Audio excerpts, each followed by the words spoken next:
MIDC Mohadi येथे लाल मसाल्यामध्ये विषारी रंग आणि केमिकल्सची मोठ्या प्रमाणात भेसळ केली जात असल्याचे धक्कादायक प्रकरण उघडकीस आले आहे।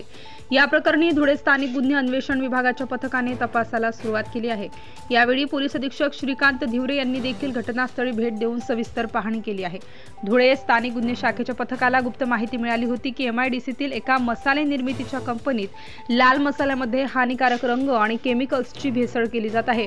या माहितीच्या आधारे पोलिसांनी कंपनीवर छापा टाकला। छाप्यात पोलिसांना कंपनीतून विषारी रंग आणि केमिकल्स सापडले, तसेच लाल मसाल्याच्या पिशव्यांवरही यावेळी आढळून आले। या प्रकरणी पोलिसांनी 2 संशयित व्यक्तींकडे तपास देखील केला आहे।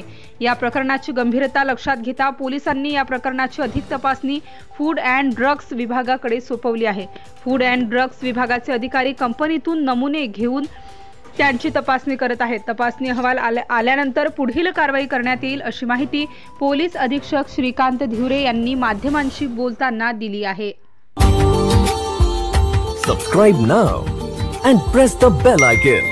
Never miss an update.